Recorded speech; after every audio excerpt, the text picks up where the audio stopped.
Hi hello guys, வாட்சிங் Korean with Harish and Bharath. So இந்த video weekly வீடியோல சொன்ன மாதிரி இரானி கப் ஸ்குவாட் ரிலீஸ் ஆயிருக்கு, India versus West Indies squad release ஆயிருக்கு, India A versus Australia A squad release ஆயிருக்கு. இதை பத்திலாம் டிஸ்கஸ் பண்ணி போட போறோம் அப்படின்னு சொல்லியிருந்தோம். நாங்க வீக்லி வீடியோல வந்து சொல்லியிருப்போம். ஆனா அந்த ஸ்குவாடை பார்த்துட்டு இதை பத்தி நார்மலா பேசி விட்டுறக்கூடாது 5 நிமிஷம், இதை தனியாவே ஒரு வீடியோ போடணும்னு சொல்லிட்டு பேச வந்திருக்கோம். இது ஒரு ஸ்குவாட் டிஸ்கஷன்றதை தாண்டி ஒரு ஜஸ்டிஸ் வீடியோவா இருக்கும் போது பல பீப்புளுக்கு. ஸோ எஸ், என்ன நடக்க போகுதுன்றதை கொஞ்ச நேரம் வெயிட் பண்ணி பாருங்க. வீடியோல நம்ம பார்த்திருக்கோங்க, இந்தியா டீம்ல வந்து நிறைய பிளேயர்ஸ் லைக் சஞ்சு சாம்சன், கருண் நாயர், கெய்க்வாட் இவங்களுக்கு எல்லாம் வந்து சான்ஸ் மத்தவங்களோட கம்பேரிட்டிவ்லி கம்மியா கிடைச்சு அதுல இவங்க கொஞ்சம் ஃபெயில் ஆனாங்க அப்படின்னு சொல்லிட்டு அங்கங்க சான்சஸ் வந்து டிராப் பண்ணிருக்காங்க, இவங்களை வந்து விளையாடாக்காம டிராப் பண்ணிருக்காங்க. ஆனா ஒரு பிளேயர் மட்டுங்க கடைசி 5 வருஷமா இருக்கிற எல்லா டெஸ்ட் சீரீஸ்லயும் வந்து அந்த 15 மேன் ஸ்குவாட்ல போறாரு. ஆனா இந்த வாட்டி சான்ஸே கிடைக்காம வெஸ்ட் இண்டீஸ் கூட வந்து 15 மேன் ஸ்குவாட்ல கூட எடுக்காம அவர் வந்து ரிஜெக்ட் பண்ணிருக்காங்க. 5 வருஷமா ஒரு மேட்ச் கூட விளையாடாம ரிஜெக்ட் ஆயிருக்காரு.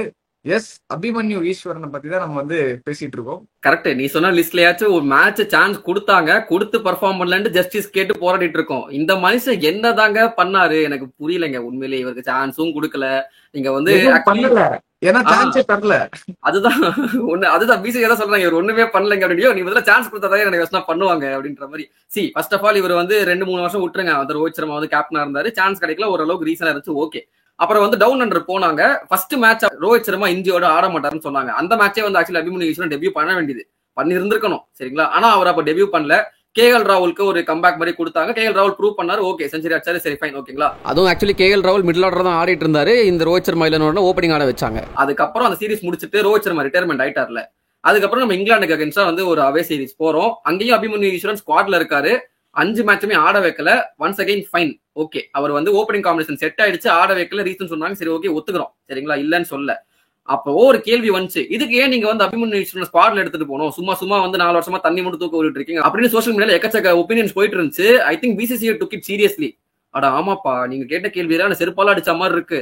நாங்க ஏன் ஒரு ஸ்குவாட்ல எடுத்துட்டு போயிட்டு இருக்கோம், கரெக்ட் தான், ஸ்குவாட்ல எடுத்துட்டு போக மாட்டோம் அப்படின்னு சொல்லிட்டு ஸ்குவாட்ல இருந்தே டிராப் பண்றாங்க, சொல்லிட்டு தூக்கிட்டாங்க பேரு. சத்தியமா எனக்கு என்ன சொல்றேன்னு தெரியல. ஏன்னா ஒத்துக்கிறாங்க, இது வந்து வேர்ல்ட் டெஸ்ட் சாம்பியன்ஷிப் தான், இது வந்து பாயிண்ட்ஸ் இம்பார்ட்டன்ட் தான், இல்லன்னு சொல்ல. ஆனா இன்னொரு பாயிண்ட்ல பாத்தீங்கன்னா இது வந்து ஒரு ஹோம் சீரிஸ் தான், வெஸ்ட் இண்டீஸ்க்கு அகைன்ஸ்டா தான். நான் வெஸ்ட் இண்டீஸ் அகைன்ஸ்டா தானா வந்து நீங்க உடனே என்னடா அண்டர் எஸ்டிமேட் பண்றீங்களா வெஸ்ட் இண்டீஸ் அப்படின்ற மாதிரி சொல்லலாம், யோசிக்கலாம். ஓகே, வெஸ்ட் இண்டீஸ்ன்றது ஒரு குவாலிட்டியான சைடு தான், இல்லன்னு சொல்ல. பட் அவங்களும் வந்து ஒரு டிரான்சிஷன் பேஸ் தாண்டி தான் வராங்க. அவங்களும் ஒரு நியூ லுக் ஸ்குவாட் தான் எடுத்துட்டு வராங்க. நம்ம கடைசியா ஆடின ஹோம் டெஸ்ட் சீரிஸ் நியூசிலாந்துக்கு அகைன்ஸ்டா 3-0 ஒயிட் வாஷ் ஆனோம் மேடா அப்படின்னு நீங்க வந்து யோசிக்கலாம், கரெக்ட் தான். ஆனா அந்த நியூசிலாந்து ஸ்குவாடையும் இப்ப இருக்கிற வெஸ்ட் இண்டீஸ் ஸ்குவாடையும் கம்பேரே பண்ண முடியாது, கரெக்டா? அப்படி இருக்கும்போது இந்தியா அபிமன்யு ஈஸ்வரனை வந்து ஓப்பனிங் ஆட வச்சு இந்தியா தோக்குன்னு அவங்க எதிர்பார்க்கறாங்க. அதனால வந்து அபிமன்யு ஈஸ்வரன் ஆட வைக்கலன்ற ஒரு மைண்ட் செட்ல அவங்க இந்தியா இருக்காங்க அப்படின்னா எனக்கு என்ன சொல்றேன்னு தெரியல. ஆக்சுவலி வந்து வெஸ்ட் இண்டீஸ் கூட சான்ஸ் தரலனா வேற எப்போ, அதுவும் இந்தியா டூர்லயே அந்த சான்ஸ் தரலனா எப்போ அப்படின்றத எங்களோட கேள்வியா இருக்கு பேசிக்கா.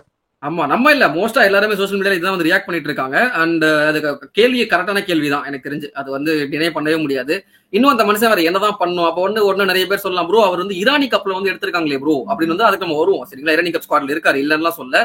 என்னங்க use, Irani cup, Duleep trophy இதெல்லாம் ஆடி எங்க வரதுக்கு, இந்தியா ஸ்குவாடுக்கு வரதுக்கு தான் அதெல்லாம் ஒரு ப்ரீடிங் கிரவுண்ட் மாதிரி. ஏங்க அவர் அதெல்லாம் நிறைய பண்ணிட்டாருங்க. 49 ஆவரேஜ் வச்சிருக்காரு, 8000 ரன் எடுத்து வச்சிருக்காரு, சும்மா கிடையாது, சரிங்களா?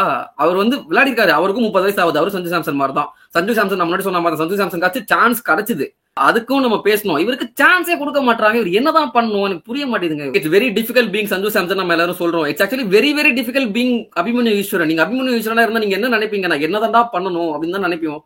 ஒரு யங்ஸ்டருக்கு இப்ப ஒரு 30 வயசு ஆயிடுச்சு, சரி ஓகே, ஒரு யங்ஸ்டர், வளர்ந்து வர யங்ஸ்டருக்கு இது மைண்ட்ல வந்து எப்படி போகும் தெரியல, எனக்கு என்ன சொல்றது தெரியல. சோ அபிமன்யு ஈஸ்வரன் மாதிரி இன்னொரு பிளேயர், அவருக்கு வந்து கொஞ்சம் காலமா வந்து விளையாடாமலே இருந்தாரு. திடீர்னு இப்போ வந்து ஒரு இங்கிலாந்து கூட வந்து ஒரு டெஸ்ட் சீரிஸ் கூட்டு போனாங்க. அதுல பெருசா பெர்ஃபார்ம் பண்ணலன்னு வச்சுக்கோங்களேன். ஃபர்ஸ்ட் 3 டெஸ்ட் மேட்ச் வந்து சரியா பெர்ஃபார்ம் பண்ணல. அதுக்கப்புறம் வந்து உன்னை நான் பேக் பண்றேன், நீ வந்து விளையாடு, உன்னால முடிஞ்சது கான்பிடென்ட்டா விளையாடு அப்படின்னு சொல்லிட்டு இந்தியா டீம் தான் பேக் பண்ணாங்க. அவருமே வந்து கடைசியில அந்த மேட்ச்ல ஒரு 50 நம்ம அடிச்சிருப்பாரு. இதை வந்து அவர் பிரஸ் கான்ஃபரன்ஸ்ல சொல்லியிருப்பாரு, எதுக்கு உங்களை இந்தியா டீம்ல எடுக்கல அப்படின்னு சொல்லிட்டு. அந்த பிளேயர் வேற யாருமே இல்ல, கருண் நாயர் தான்.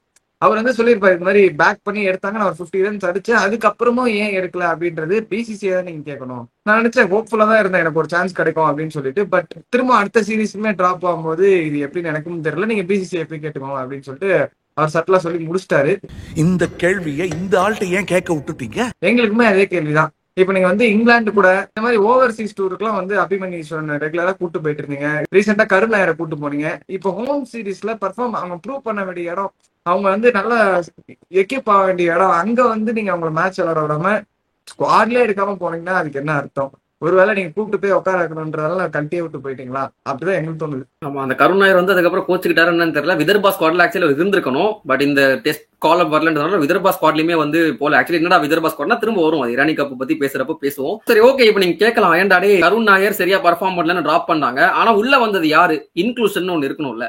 அவருக்குமே வந்து நீங்க வந்து வாதாடுனீங்கல்ல, அவரையும் ஸ்குவாட்ல எடுக்க மாட்டாங்கன்னு கேட்டீங்க. அவர் எடுத்திருக்காங்கல்ல, நல்ல விஷயம் தானே அப்படின்னு நீங்க கேட்கலாம். கரெக்ட் தாங்க. தேவதர் படிக்கல் கம்ஸ் இன் ஃபார் கருண் நாயர். சரிங்களா? தேவதர் படிக்கல் ரீசென்ட் டைம்ஸ் சூப்பரா ப்ரூவ் பண்ணிட்டு இருக்காரு, இல்லன்னே நாங்க மறுக்கல. ஆனா திரும்ப கேள்வி கோஸ் பேக் டு தட். இப்ப இதே விஷயம், இப்ப இதே கருண் நாயருக்கு நடந்த இதே விஷயம் நீங்க சுப்மன் கில்லுக்கு பண்ணுவீங்களா? ஒரு 5 மேட்ச் சான்ஸ் கொடுத்தாரு, 5 மேட்ச் அவர் ஆக்சுவலி 5 மேட்ச் சொதப்பல, 3 மேட்ச் சொதப்பினார், 2 மேட்ச் ஓரளவு டீசெண்டா பர்ஃபார்ம் பண்ணார். சரிங்களா? 5 மேட்ச்ல 2 மேட்ச் பர்ஃபார்ம் பண்ணி 3 மேட்ச் சொதப்பிட்டாரு அப்படின்ட்டு கில் நீங்க டிராப் பண்ணுவீங்களா? அப்படி தைரியம் இருந்துச்சுன்னா ஏஷியா கப் நீங்க டிராப் பண்ணுங்க. ஏன்னா அவர் தான் பண்ணிட்டு இருக்காரு ஏஷியா கப்ல. இப்போ நாங்க கில்லுக்கு இங்க அகைன்ஸ்டா பேசல. சரிங்களா? ஆனா ஏன் வந்து அந்த டபுள் ஸ்டாண்டர்ட் இருக்கு? ஏன் வந்து ஒருத்தருக்கு ஒரு லாஜிக் இருக்கு, இன்னொருத்தருக்கு அந்த லாஜிக் அப்ளை மாட்டேங்குதுன்னு எங்க கேள்வி. கரெக்டா? இப்போ இந்த கருண் நாயர் ஓகே அங்க ஆடினாரு, இன்னும் ஒரு சீரிஸ் சான்ஸ் கொடுத்தா என்ன எக்ஸ்ட்ரா சான்ஸ், ஒரு எக்ஸ்டெண்டட் ரன். அவர் ஏற்கனவே 300 ரன்லாம் அடிச்சவர் ஹோம் சீரீஸ்ல. அவருக்கு ஒரு நல்ல ஒரு இதுவா தானே இருக்கும். ஆமா, ஒண்ணு இல்ல, நாங்க ஆக்சுவலி சஞ்சு சாம்சன் வீடியோல சொன்ன மாதிரி தான். லைக் வந்து நாங்க உனக்கு சான்ஸ் கொடுத்தோம், நீ ப்ரூவ் பண்ணல, அதனால நான் டீமை விட்டு துரத்துறோம் அப்படின்னு சொல்ற மாதிரி தான் வந்து கருண் நாயர் பண்ணிருக்காங்க. நீ வேணும்ட்டே இங்கிலாந்து கூட்டு போயிட்டு நீ பர்ஃபார்ம் பண்ணலப்பா, நீ டீம் விட்டு துரத்திருப்பா. இப்ப கண்டிப்பா படிக்கல வந்து அடிக்க தான் போறாங்க, இல்லன்னு சொல்ல. சரிங்களா? அடிக்கிறதுக்கு 100% வாய்ப்பு இருக்கு. அவர் அடிச்சு ப்ரூவ் பண்றாரு அப்படின்னா இப்ப அது ஒரு எக்ஸ்ட்ரா பாயிண்ட் தான். படிக்கல நீங்க அடிச்சிட்டாரு அப்படின்ட்டு அடுத்த டூருக்கு படிக்கல கூட்டு போவாங்க, அது எங்களுக்கு பிரச்சனை இல்ல. ஆனா Karun Nair once again like we thought he deserved a second chance. அவ்வளவுதான் நாங்க வந்து சொல்றோம். ஓகே, நம்ம ஸ்குவாட் பர்சன் இந்த 2 எக்ஸ்க்ளூஷன் வந்து எங்களுக்கு கொஞ்சம் சர்ப்ரைசிங்கா இருந்துச்சு. எஸ்பெஷலி அபிமன்யு ஈஸ்வரன் நாங்க இதே பார்க்கல உண்மையிலேயே. அந்த மனுஷன் அட்லீஸ்ட் நாங்க பேசிட்டு இருந்தோம், இந்தியா ஸ்குவாட்ல இருந்தாரு, டெஸ்ட் ஆடிட்டு இருக்காரு அப்படின்றப்போ ஃபைனலா வெஸ்ட் இண்டீஸ்க்கு அகைன்ஸ்டா ஒரு மேட்ச் கிடைக்கும் முச்சு அவருக்கு நாங்க பேசிட்டு இருந்தோம். ஸ்குவாட்லயே எடுக்கலன்றப்பதான் உண்மையிலேயே இது வீக்லி பீடியா கண்டென்ட்டே கிடையாது, ராங். இது வந்து ஒரு தனி வீடியோ போடணும் நாங்க முடிவு பண்ணோம். சரி, ஓகே, ஸ்குவாட பாத்துறலாம். சோ நீங்க பாக்குறீங்களா, இதான் வந்து India squad of West Indies. So இந்த 15 மெம்பர் ஸ்குவாட்ல போன தடவை ஆடின இந்த இங்கிலாந்துக்கு அகைன்ஸ்டா இந்த ஸ்குவாட்ல இருந்து ஒரு 4 சேஞ்ச் பண்ணிருக்காங்க. அதுல ஃபர்ஸ்ட் 2 சேஞ்ச் நாங்களே சொல்லிட்டோம். Like Karun Nair and Abhimanyu Easwaran are excluded. அவங்களுக்கு பதிலாக Devdutt Padikkal comes in as அந்த ஒரு மிடில் ஆர்டர் பிளேயர் மாதிரி கம்ஸ் இன். அதுக்கப்புறம் ஒரு பவுலரை வந்து எடுத்திருக்காங்க, அது எப்படின்றத நம்ம பார்ப்போம், காமிஷன் நம்ம அப்புறம் பார்ப்போம். மூணாவது வந்து ரிஷப் பண்ட் வந்து excluded, of course is injured, so அதனால அவர் இல்ல. அவருக்கு பதிலாக Narayan Jagadeesan comes in the squad. Harshdeep Singh வந்து போன சீரீஸ்ல இருந்தாரு, அவரு இல்ல. அவருக்கு பதிலாக வந்து ஒரு ஸ்பின்னரான அக்ஷர் பட்டேல் வந்து எடுத்து வந்திருக்காங்க. சோ இதான் வந்து அந்த 16 மெம்பர் ஸ்குவாட், இது வந்து 15 மெம்பர் ஸ்குவாட். அதனால வந்து ஒரு பிளேயர் வந்து அங்க மிஸ் ஆறாங்க. சரிங்களா? சோ இந்த ஸ்குவாட் ஜெகதீசன் விளையாட போறது இல்ல. இத்தனை வருஷம் வெயிட் பண்றது அபிமன்யு ஈஸ்வரனுக்காச்சும் அந்த சான்ஸ் கொடுத்து விளையாட வச்சிருக்கலாம், அவர் 2 மேட்ச் ஆச்சும் விளையாட வச்சிருக்கலாம் அப்படின்றத எங்களோட ஒப்பீனியன். நீங்க ஜெகதீசனா ஒரு பேக்கப் விக்கெட் கீப்பரா எடுத்துட்டு போறீங்க, ஓகே. பட் அங்க 2 பேர் இருக்காங்க already wicket keeping. Dhruv Jurel main wicket keeper, Lokesh ராகுல் ரீசெண்டா வந்து விக்கெட் கீப்பிங் பண்றது இல்ல. பட் ஒரு பேக்கப் விக்கெட் கீப்பரா அவர் தாராளமா பண்ண மாட்டேன்னா சொல்ல போறாரு. இல்ல ப்ரோ, அப்படி கிடையாது ப்ரோ. நீங்க எப்படிதான் ஜெகதீசன் ஆட வைக்க போறது இல்ல, எப்படி ஈஸ்வரனே ஆட வைக்க போறது இல்ல, அவ்வளவுதானே அப்படின்னு அவங்க முடிவு எடுத்துட்டாங்க போல. எப்படியும் ஆட போறது இல்ல, யாரு போனா என்ன காரணம் சொல்லிக்கலாம். ஜெகதீசன் சான்ஸ் கொடுத்த மாதிரி ஆயிடுச்சு, சும்மா டீம்ல எடுத்துட்டு வந்த மாதிரி ஆயிடுச்சு. அதே மாதிரி பேக்கப் விக்கெட் கீப்பர்னு சொல்லி அபிமன்யு ஈஸ்வரனை தட்டி கழிச்ச மாதிரி ஆயிடுச்சு அப்படின்னு சொல்லிட்டு முடிச்சிட்டாங்க. இந்த இன்க்ளூஷன்ஸ் அண்ட் எக்ஸ்க்ளூஷன்ஸ் நம்ம வந்து பாக்குறோம். இதுல இன்னொரு அடிஷன், லைக் அடிஷன் கிடையாது, ஆல்ரெடி ஸ்குவாட்ல இருந்த மெம்பர் தான் அவர். இந்த ஸ்குவாட்ல இருக்கும்போது எனக்கு ஒரு டவுட் வந்துச்சு, இது பெருசா யாருன்னா பேசுவாங்கன்னு தெரியல. ஜஸ்பிரீத் பும்ரா இந்த ஸ்குவாட்ல வந்து கண்டினியூ பண்றாரு. லைக் வந்து 2 மேட்ச் டெஸ்ட் சீரிஸ் தான், ஓகேங்களா? But still Jasprit Bumrah still இந்த ஸ்குவாட். இது எனக்கு வந்து ஒரு கேள்வி பர்சனலா இருந்துச்சு, ஜஸ்பிரீத் பும்ரா இந்த ஸ்குவாடுக்கு வேணாமே அப்படின்ற மாதிரி இருந்துச்சு. ஏன்டா நீ வந்து எடுக்கலனாலும் குறை சொல்ற, ஒருத்தனை வந்து சீனியர் மெம்பர் எடுத்துட்டு போனாலும் குறை சொல்ற, உனக்கு என்னதான பிரச்சனை அப்படின்னு கேட்டீங்கன்னா ருக்கோதரா சபார்கரோ. ஜஸ்பிரீத் பும்ரா ஒரு இன்ஜுரி கன்சர்ன் பிளேயர். அவர் வந்து ரீசென்ட் டைம்ஸ் நல்ல இன்ஜுரி என்னெல்லாம் ஆகுதுன்னு நம்மளுக்கு தெரியும். அவர் ஆக்சுவலி இங்கிலாந்து சீரிஸ்ல அதனாலதான் அவர் 5 மேட்ச் சீரிஸ்ல 3 மேட்ச் தான் ஆடினாரு. அவர் இன்ஜுரி இருக்குன்னு தெரியும். அப்படி இருக்கிறப்போ அவர் ஏஷியா கப்ல ஆல்மோஸ்ட் எல்லா மேட்ச் ஆட்டாரு. இப்ப இந்த ஸ்ரீலங்கா அகைன்ஸ்டா மட்டும் ஒரு மேட்ச் டெஸ்ட் பண்றாங்க, பட் மோஸ்டா எல்லா மேட்ச் ஆட்டாரு. இதை தாண்டி திரும்ப அடுத்த ஒரு 5 நாள்ல ஒரு சீரிஸ் ஆரம்பிக்குது அப்படின்றப்போ அவர் எடுத்துட்டு போக வேண்டிய அவசியம் என்ன? என்னோட வேர்ஸ்ட் ஃபியர் என்ன தெரியுமா மச்சான்? இப்ப இந்த பும்ரா வந்து இந்த சீரிஸ் ஆடிட்டு திரும்ப வந்து கால்ல இன்ஜுரின்னு சொல்லிட்டு T20 வேர்ல்ட் கப் ஆடாம போயிருவாரோன்றது எனக்கு பயமா இருக்கு. நிறைய சான்ஸ் இருக்கு, ஏன்னா அவர் பாஸ்ல தான் நடந்திருக்கு. ஒவ்வொரு தடவையும் ஒரு மேஜர் டோர்னமெண்ட்டுக்கு முன்னாடி ஒரு சீரிஸ் எடுத்துட்டு போவாங்க, இன்ஜுரி ஆயிடும். டெஸ்ட் சீரிஸ், நான் திரும்ப ரிப்பீட் பண்றேன், டெஸ்ட் சீரிஸ் எடுத்துட்டு போவாங்க, இன்ஜுரி ஆகும், அந்த மெயின் டோர்னமெண்ட் வந்து வெளியே வந்துருவாரு. இந்தியாவோட ஸ்டேக் என்ன பிரச்சனைன்னு எல்லாருக்குமே தெரிஞ்சிச்சு. இங்கிலாந்துலயுமே அவர் ரெஸ்ட் பண்ணி தான் விளையாட வச்சோம். அப்படின்ற பட்சத்துல இங்கிலாந்துல ஆட வச்சுங்க, ஓகே, ஒரு நியாயம் இருக்கு. இந்தியா வெஸ்ட் இண்டீஸ், இந்தியாவில் நடக்கிற டூருக்கு எதுக்குங்க பும்ரா? என்ன கேக்குறேன்னா, வேற பவுலர் இல்லையா, வேற ஃபாஸ்ட் பவுலரே இல்லையா? நீங்க வந்து வெயிட் பண்ணிருக்காங்க. ஹர்ஷ்தீப் சிங் நீங்க இங்கிலாந்து டூர் எடுத்துட்டு போனீங்கல்ல, சான்ஸ் கொடுக்கல. இங்க கொடுத்துருக்கலாமே. ஹர்ஷ்தீப் சிங் நீ என்ன பண்றன்னு பாப்போம், டெஸ்ட் மேட்ச்ல உனக்கு 2 மேட்ச் சான்ஸ் கொடுக்குறேன்டா, நீ என்ன பண்ண முடிஞ்சோ பண்ணிக்கோ, நல்லா பர்ஃபார்ம் பண்ணா அடுத்த சீரிஸ் எடுத்துட்டு போற, இல்லன்னா நீ திரும்ப ஸ்குவாட்ல எடுக்க மாட்டேன், ஓகேவான்னு கேட்டு எடுத்துட்டு போங்க. சேலஞ்ச் கொடுங்க ஹர்ஷ்தீப் சிங்க்கு. ஹர்ஷித் ராணா இங்க எடுத்துட்டு போங்க. நீங்க இத்தனை வருஷமா ஹர்ஷித் ராணா எடுத்துட்டு போனீங்கல்ல, இந்த தடவை நீங்க ஹர்ஷித் ராணாவை இதே ஹர்தீப் சிங் சொன்னா அதே கண்டிஷன் தான், 2 மேட்ச் சான்ஸ் தரேன், 2 மேட்ச் தான் இருக்கு சரிங்களா, 2 மேட்ச் சீரிஸ் தான், 2 மேட்ச் நான் சான்ஸ் தரேன், என்ன ப்ரூவ் பண்ண முடியுமோ பண்ணிக்கோ, அடுத்த சீசன் எடுத்துட்டு போறேன், இல்ல நீ திரும்ப வந்துடாது அடுத்த 1 இயர்க்குன்னு சொல்லுங்க, ப்ரூவ் பண்ணுவாரு மனுஷன். At least we will know what Harshit Rana is capable of doing. இல்லனா வந்து பாருங்க பும்ரா இங்க தேவையான்னு சொல்லிட்டு அதுதான் எங்க பாயிண்டா இருக்கு. கடைசி இருக்கும் பவுலருக்கு பஞ்சமே இல்லை, யாரு நிறைய பேர் இருக்காங்க, அவங்க சான்ஸ் தேவைப்படுன்ற பட்சத்துல பும்ரா தேவையா, அதுதான் எங்க பாயிண்டா இருக்கு. சோ இன்க்ளூஷன்ஸ் எக்ஸ்க்ளூஷன்ஸ் எல்லாம் பார்த்துட்டோம். இதுல வந்து இன்னொரு சின்ன சேஞ்ச் என்ன அப்படின்னு பாத்தீங்கன்னா, பண்ட் வந்து வைஸ் கேப்டனா இருந்தாரு, அவர் அன்பார்ச்சுனேட்லி இன்ஜுரினால போயிட்டாரு அப்படின்றதுனால அவருக்கு பதிலா ஜடேஜாக்கு வந்து வைஸ் கேப்டன்சி வந்து போயிருக்கு. So that's good thing. Jadeja ரொம்ப வருஷமா டீம்ல இருந்தாரு, அவர் வந்து டீம்ல எல்லாம் இருக்கணுமா அப்படின்னு நிறைய பேர் கேட்டுட்டு இருந்தாங்க. இங்கிலாந்துல போயிட்டு ப்ரூவ் பண்ணிட்டாரு. சோ சீனியர் பிளேயர் கெட்ஸ் தி வைஸ் கேப்டன். இந்த ஸ்குவாடை வந்து நாங்க ராப் அப் பண்ணிக்கிறோம். மத்தபடி ஓகேங்க, squad is looking so good on paper, நான் இல்லன்னு சொல்லவே இல்ல. அதுதான். அதுக்கப்புறம் வெஸ்ட் இண்டீஸ் ஸ்குவாட்ல ஒரு சின்ன அப்டேட், நம்ம ஆல்ரெடி ஸ்குவாட வீக்லி பீரியட்ல பாத்துறோம், பட் நாங்க இங்கேயுமே வந்து போட்டோ போடுறோம். This is the West Indies squad against India. அதுல வந்து ஒரு மேஜர் அப்டேட் என்னன்னா, Shamar Joseph is ruled out of this India tour unfortunately because of injury. So அவருக்கு பதிலா வந்து ஜோஹான் லைன் அப்படின்ட்டு வந்து ஒரு ஃபாஸ்ட் பவுலர் வந்து டிராஃப்ட் பண்ணிருக்காங்க வெஸ்ட் இண்டீஸ். சோ ஆல்ரெடி அவங்க ஸ்குவாட் கொஞ்சம் டிப்ளீட்டடா தான் இருந்துச்சு. சோ இன்னுமே கொஞ்சம் ஷமார் ஜோசப் ஒரு நல்ல ஃபாஸ்ட் பவுலர் இல்லன்றப்ப கொஞ்சம் அடி வாங்குற வாய்ப்பு இருக்கு அப்படின்னு சொல்லிட்டு நம்ம அடுத்த ஸ்குவாட் ஒரே நாள்ல 3 ஸ்குவாட் அனௌன்ஸ் பண்ணாங்க. சோ அதுல 2வது squad Australia A tour of India A உடைய ஓடிஐ ஸ்குவாட்ல ஒரு சின்ன சேஞ்ச். அது ஸ்குவாட்ல அவங்க அனௌன்ஸ் பண்ணிட்டாங்க, அதுல ஒரு சின்ன சேஞ்ச் பண்ணிருக்காங்க. சோ ஸ்ரேயஸ் ஐயர் நம்ம வீக்லி வீடியோல பாத்திருந்தோம், இந்த மாதிரி டெஸ்ட் மேட்சஸ்க்கு வந்து அவர் கேப்டன்சி கொடுத்துருந்தாங்க இந்தியா டீமுக்கு. பட் ஆனா வந்து டெஸ்ட் மேட்சஸ் கொஞ்சம் விளையாட போறது இல்ல, பிசிக்கலி அவர் வந்து ப்ரிப்பேர்டா வரப்போறாரு ஒரு 6 months கேப் எடுத்துட்டு அப்படின்னு சொன்னதுக்கு அப்புறம் பிசிசிஐ ருக்கோ தானா சமாய்க்காரோ அப்படின்னு சொல்லிட்டு ஓடிஐ டீம் இருக்குப்பா அதை எடுத்துக்கோ, அதை கேப்டன்சி பண்ணுன்னு சொல்லிட்டு அவருக்கு நியாயமா கிடைக்க வேண்டியதை இப்பதான் கொடுத்துருக்காங்க. ரஜத் பரிடர் ஃபர்ஸ்ட் ஓடிஐ கேப்டன்சி பண்ண வேண்டியதா இருந்துச்சு, அண்ட் திலக் வர்மா இந்த ரெஸ்ட் 2 ODIs வந்து கேப்டன்சி பண்ண வேண்டியதா இருந்துச்சு. They will be replaced and Rajat Patidar தூக்கி இரானி கப்ல வந்து கேப்டனா அப்படியே ஷிஃப்ட் பண்ணிட்டாங்க. ஸ்ரேயஸ் ஐயர் அந்த பொசிஷன்ல வந்து உட்காந்துப்பாரு. சோ அவர் கிடைக்க வேண்டியது கிடைச்சிருக்குங்க ஒரு வழியா. எனக்கு ஏதோ இட்ஸ் 70 செஸ் பிளேட் பை ஸ்ரேயஸ் ஐயர்னு தோணுது. ஏன்னா மனுஷனுக்கு அந்த லிமிடெட் ஓவர்ஸ் வேற லெவல்ல வந்து கண்ணு இருந்துட்டே இருந்துச்சு. டெஸ்ட் மேட்ச்ல இப்ப நம்மள எடுத்தா திரும்ப வந்து ஓடிஐல எடுக்க மாட்டோம்ன்ற ஒரு ஃபியர் இருந்துச்சா என்னன்னு தெரியல. தலையை வந்து கரெக்டான விஷயம் பர்ஃபெக்ட்டா பிளான் பண்ணி okay is back into the setup. And அவர் தான் வந்து 3 மேட்சுமே வந்து கேப்டனா இருக்க போறாரு. Like Tilak Varma will be the vice captain second மேட்ச்ல.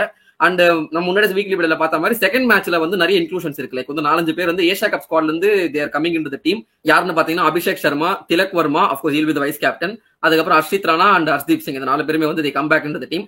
ஃபர்ஸ்ட் மேட்ச்ல அந்த 4 பேர் இருக்க மாட்டாங்க, அது வேற 4 பேர் நான் யாருன்னு சொல்லியிருந்தோம், பிரியான் ஷாரியா அப்படின்ட்டு ஒரு 4 பேர் இருந்தாங்க சரிங்களா. சோ இதான் வந்து India A squad of Australia A. நல்லாதான் இருக்கு. ஆஸ்திரேலியா கூட நம்ம கண்டிப்பா ஜெயிப்போன்ற ஒரு நம்பிக்கை தான். ஏன்னா இந்தியால தான் விளையாடுறாங்கன்ற பட்சத்துல இந்தியா டீம் இஸ் ஸ்ட்ராங். ஆஸ்திரேலியாவே நம்ம நல்லா அடிக்க முடியாதா? இப்ப டெஸ்ட் மேட்சே வந்து நாங்க சொல்லியிருந்தோம் ஒரு பரிதாப நிலையில போயிட்டு இருக்கு அப்படின்னு சொல்லிட்டு. ஃபர்ஸ்ட் இன்னிங்ஸ் வந்து 190 அந்த மாதிரி அடிச்சிருப்பாங்க. ஃபர்ஸ்ட் இன்னிங்ஸ்ல வந்து ஆஸ்திரேலியா வந்து 400+ ரன்ஸ் அடிச்சுட்டு பயங்கரமா நம்ம ஷாக் கொடுத்துட்டாங்க. But India bowlers came back, அவங்க வந்து திரும்ப வந்து அவங்கள 170 என்னமோ ஆல் அவுட் ஆகிட்டாங்க. அதுக்கப்புறம் இந்தியன் டீம் வந்து நம்ம கடப்பார KL ராகுல் அவருக்கு உடம்பு சரியில்லை. ஆக்சுவலி அந்த உடம்பு சரியில்லாதான் தாண்டி அவர் சாய் சுதர்சன் கூட நின்று அவர் ஒரு 175, சாய் சுதர்சன் வந்து ஒரு 100 அடிச்சு நல்ல ஒரு கம்ஃபர்டபுளா 5 விக்கெட்ஸ்ல ஜெயிச்சிட்டோம். ஆக்சுவலி 400 ரன் கிட்ட அடிக்கணும், 420 ரன் கிட்ட அடிக்கணும்ன்ற பட்சத்துல ஜொரத்தை வச்சுக்கிட்டு வந்து விளையாடி இருக்காரு. அதுதான் வந்து ஹைலைட். அது உண்மையிலே செம்ம இன்னிங்ஸ். நான் கேள்ற மேட்ச் பார்க்கல, ஹைலைட்ஸ் தான் பார்க்கணும். பட் வாட் எவர், அது ஸ்டாட்ஸே சொல்லுதுங்க 420 எல்லாம் ஹிஸ்டாரிக் ரன் சேஸ். உண்மையிலே அதுவும் லக்னோ பிச்சில் அந்த பிச்சே ஒரு பாடாகத்தி பிச்சு ஃபுல்லா ஸ்பின் எடுக்கும். அங்க மனுஷன் இன்னும் ஆடி இருக்காரு அப்படின்றப்போ is well warmed up for the West Indies tour. ஆமா அது வேற இல்ல. சோ நம்ம அடுத்து 3வது பார்க்கக்கூடிய சீரிஸ் என்ன அப்படின்னு பாத்தீங்கன்னா இரானி கப். இரானி கப்போட ஸ்குவாடும் வந்து அனௌன்ஸ் பண்ணிருந்தாங்க. ஃபர்ஸ்ட் தெரியாதவங்களுக்கு சொல்லிடுறேன், இரானி கப்னா என்னன்றதை எக்ஸ்பிளைன் பண்ணிடுறேன். ஒண்ணும் இல்லைங்க, எப்பவுமே வந்து ரஞ்சி டிராஃபில ஒரு சாம்பியன் வருவாங்கல்ல. சோ அடுத்த வருஷம் அந்த சாம்பியன் இன்னும் வந்து ரெஸ்ட் ஆஃப் இந்தியாவுக்கு அகைன்ஸ்டா வந்து ஒரு டீம் வச்சு விளையாடுவாங்க. இதான் வந்து இரானி கப். சோ எப்பயுமே வந்து அந்த போன வருஷம் வந்து Mumbai versus rest of India இருந்துச்சு. ஏன்னா 2023-24 மும்பை ஜெயிச்சாங்க. சோ அவங்க ரெஸ்ட் ஆஃப் இந்தியா. இப்போ வந்து மும்பைக்கு ஆப்போசிட்டா தான் இருக்கும். நான் பாத்துக்கிட்டு இருக்கேன். ஆமா ஆமா, ஏன்னா மும்பை மோஸ்டா ரஞ்சி டிராஃபி ஜெயிச்சிருவாங்க. முன்னாடி அந்த சமயத்துல ரொம்ப ஸ்ட்ராங்கா இருந்துச்சு டீம். சோ அவங்க தான் எப்பவுமே ரெஸ்ட் ஆஃப் இந்தியா மோதுவாங்க. ரீசென்ட் டைம்ஸ் இந்த ட்ரெண்ட் மாறி இருக்கு. இப்போ போன வருஷம் 2024-25 சீரிஸ் வந்து விதர்பா ஜெயிச்சதுனால இப்ப Vidarbha rest of India match தான் நம்ம வந்து இரானி கப் அப்படின்னு சொல்லுவோம். அதான் பேசிக்கா வந்து Ranji trophy winner versus rest of India, இதான் வந்து அந்த மேட்ச். சோ இதுல விதர்பா ஸ்குவாட்ல கருண் நாயர் மிஸ் ஆகிறார், இதை நான் ஸ்டார்டிங்லேயே சொல்லியிருந்தேன். மத்தபடி அவங்க ஸ்குவாட் லுக்ஸ் த சேம். என்ன கப் அடிச்சதோ அதே தான் இருக்கு. ஹர்ஷ் தூபே இருக்காரு, அதுக்கப்புறம் வந்து டேனிஷ் மலேவார் யங்ஸ்டர், அவர் வந்து ஸ்லாட்டை வந்து ரீடைன் பண்றாரு. சூப்பரா ஆடிந்தார் ரீசெண்டா துலீப் டிராஃபில. அந்த squad look strong on paper. But ஆப்போசிட்ல இருக்கிற ரெஸ்ட் ஆஃப் இந்தியா ஸ்குவாட் எப்படி இருக்கு அப்படின்னு நம்ம வந்து பாக்குறதுக்கு முன்னாடி இந்த ரெஸ்ட் ஆஃப் இந்தியா எப்பவுமே ஸ்ட்ராங்கா தான் இருக்கும். ஏன்னா பேர்ல சொல்லுதுல, அங்க எங்கெல்லாம் டெஸ்ட் கிரிக்கெட்ல சான்ஸ் கிடைக்காதெல்லாம் தூக்கி இங்க எடுத்து போடுவாங்க. இது வந்து கிட்டத்தட்ட 30 தடவை வந்து ஜெயிச்சிருக்காங்க ரெஸ்ட் ஆஃப் இந்தியா இந்த இரானி கப் ஹிஸ்டரியிலேயே. போன வருஷமும் மும்பைக்கு அகைன்ஸ்டா அவங்க ட்ரை பண்ணாங்க, பட் ஃபர்ஸ்ட் இன்னிங்ஸ் லீட்ல வந்து மும்பை ஜெயிச்சாங்க. சரிங்களா? சோ இந்த ரெஸ்ட் ஆஃப் இந்தியால தான் போன வருஷம் அபிமன்யு ஈஸ்வரன் ஒரு 190 கிட்ட அடிச்சாரு. அடிச்சுட்டு ஹி மஸ்ட் பி இந்த மெயின் செட்டப், இந்தியா டீம் செட்டப்னு சொல்லி பிரஷர் போடுறதுக்கு ஒரு பிசிசிஐ ஸ்குவாட்ல எடுத்தாங்க. அதுக்கப்புறம் என்ன கதை நம்மளுக்கு தெரியும். திரும்ப அவரு இங்கேயே வந்துட்டாரு. இதுக்கு பருத்திக்கோட்டை குடவுன்ல இருந்திருக்கலாம் மேடா அப்படின்ற மாதிரிதான். இந்த ஸ்குவாட்ல அபிமன்யு ஈஸ்வரன் இருக்காரு. சொல்லு ஸ்குவாட் அப்படியே பாருங்க. இதான் வந்து rest of India squad against Vidarbha for Irani cup. சில அங்கங்க தெரிஞ்ச பிளேயர்ஸ் மாதிரி இருக்கும். Patidar and Ruturaj, ice and fire, both are captain and vice captain. பாக்குறதுக்கே ஒரே இனிமையா இருக்குல்ல. ஆமா, ஸ்குவாடுமே வந்து வேற லெவல் இருக்குங்க. இந்த ஸ்குவாட் வந்து ஆக்சுவலி வந்து பாத்தீங்கன்னா நம்ம சொல்லிருக்கோம் ரெஸ்ட் ஆஃப் இந்தியா தான் ரெகுலரா ஜெயிப்பாங்க அப்படின்ட்டு. ஆனா விதர்பாக்கு அகைன்ஸ்டா ரெஸ்ட் ஆஃப் இந்தியா கடைசி 2 தடவை ஆடி இருக்காங்க. 2 தடவை விதர்பா தான் ஜெயிச்சிருக்காங்க ஃபர்ஸ்ட் இன்னிங்ஸ் லீட் அப்படின்றதுனால. அந்த ரெக்கார்ட் விதர்பாக்கு இருக்கு. So they are not completely out of it. ஆனா இந்த தடவை கொஞ்சம் ஸ்குவாட் நல்லா தான் இருக்கு. இதுல நிறைய ஆக்சுவலி இன்க்ளூஷன்ஸ் நல்லா இருக்குங்க. லைக் நான் வந்து எனக்கு மெயின் இந்தியா டீமோட எனக்கு இந்த டீம் பாக்குறதுக்கு ஓகே ரிவார்ட் பண்ணிருக்காங்க. அவங்களோட டொமஸ்டிக் பர்ஃபார்மன்ஸ் பாக்குற மாதிரி இருந்துச்சு. அது யாருன்னு பாத்தீங்கன்னா மனோ சுத்தார் சூப்பரா போட்டுட்டு இருந்தார். ஒரு லெஃப்ட் ஆர்ம் ஸ்பின்னர், 23 வயசு, அவர் யங்ஸ்டர், நல்லா பர்ஃபார்ம் பண்ணிட்டு இருந்தார். அவருக்கு வந்து சான்ஸ் கொடுத்திருக்காங்க. குர்னூர் பிரர் இப்போ ரீசெண்டா இந்த துரிப் டிராஃபில கூட சூப்பரா போட்டாரு. ஈ also comes into the team. India ஏக்கு நல்லா போட்டாரு டெஸ்ட் மேட்ச்ல. அவருக்கு ஒரு சான்ஸ் கொடுத்திருக்காங்க. பை த வே இது வந்து ஒரு 4-day ஃபார்மேட் சொல்ல மாட்டேன். இது வந்து இரானி கப்ன்றது ஒரு லிமிடெட் ஓவர்ஸ் கிடையாது, டெஸ்ட் மேட்ச் மாதிரி. சரிங்களா? அதுக்கப்புறம் பாத்தீங்கன்னா யஷ் துல் டெல்லிக்காக சூப்பரா ஆடிட்டு இருந்தாரு. டெல்லி பிரீமியர் லீக்லும் பயங்கரமா பர்ஃபார்ம் பண்ணாரு. நம்ம எல்லா வீக்லி எபிசோட்ல ஓனா பாத்துட்டு இருந்தோம். So he also gets a chance back into the team. North ஜோனுக்கு நல்லா ஆடின துலீப் டிராஃபில. அப்புறம் கடைசியா ஒரு நல்ல அடிஷன் அப்படின்னா சராஞ்ச் ஜெயின் அப்படின்னு ஒரு மத்திய பிரதேஷ் பவுலர். ஸ்பின்னர் தான் அவரும் வந்து மனோ சுத்தார் மாதிரி தான் சூப்பரான பர்ஃபார்மன்ஸ் பண்ணிட்டு இருந்தார் ரீசென்ட் டைம்ஸ்ல. சோ அவருக்கும் நல்ல ஒரு பேட்டிங் சான்ஸும் இருக்கும். சோ அவரும் வந்து டீம்ல இருக்காரு. ஓவரால் பார்க்கும்போது இந்தியா டீமோட இரானி கப்புக்கு ரெஸ்ட் ஆஃப் இந்தியா சூப்பரா ஸ்கோர் பண்ணி எடுத்து வச்சிருக்காங்க. இதுதான் எங்களோட கருத்து. இதுல வந்து prediction of course rest of India ஜெயிப்பாங்க. அட்லீஸ்ட் ஃபர்ஸ்ட் இன்னிங்ஸ் லீட் ஜெயிப்பாங்கன்னு நாங்க சொல்றோம். ஏன்னா விதர்பால கருண் நாயர் வேற இல்ல. சோ பாப்போமே. இன்னொருத்தரை பத்தி நீங்க ஏன் ப்ரோ பேசவே இல்லை? சர்ஃபராஸ் கானுமே டீம்ல இருந்திருக்கணுமே அப்படின்னு நீங்க வந்து யோசிக்கலாம். ஆக்சுவலி சர்ஃபராஸ் கான் வந்து டீம்ல இருக்கிற மாதிரி தான் இருந்திருக்காரு போல. But unfortunately is injured. அதனாலதான் அவர் இந்த 3 டீம்லயும் சர்ஃபராஸ் கான் இல்ல. அதர்வைஸ் இவட பிளேட் அட்லீஸ்ட் ஏதாச்சும் ஒரு ஸ்குவாட்ல இருந்திருப்பாரு. லைக் வந்து ஒன்னு இந்தியா ஸ்குவாட் ஆஃப் வெஸ்ட் இண்டீஸ்ல இருந்திருப்பாரு, இல்லனா இரானி கப் ஸ்குவாட்ல இருந்திருப்பாரு, இல்லனா இந்தியா ஏ வர்சஸ் ஓடிஐ அந்த ஃபிட்டாம ஆயிட்டார். ஆக்சுவலி முன்னாடி சொன்ன மாதிரி அவர்கிட்ட இருந்த டிராபேக்கே வந்து அவரோட வெயிட், பாடி, பிசிக்கல் இதான் சொன்னாங்க. பட் அவர் வந்து அது இது பண்ணிட்டு அவர் பாடியில இப்ப காமிச்சாங்க. பாருங்க, போட்டோ பாருங்க, நல்லா தான் இருக்காரு பாக்கிறதுக்கு. So okay, wish him quick recovery and all the best for his future. ஓகேங்களா? சரி, அதாங்க டீம்ஸ் மட்டும் சொல்லிட்டு போகாம இந்த டீம்ஸை டீகோட் பண்ணி கொஞ்சம் இது இருக்கிற ஆதங்கத்தெல்லாம் சொல்லணும் அப்படின்னு நினைக்கிறோம்.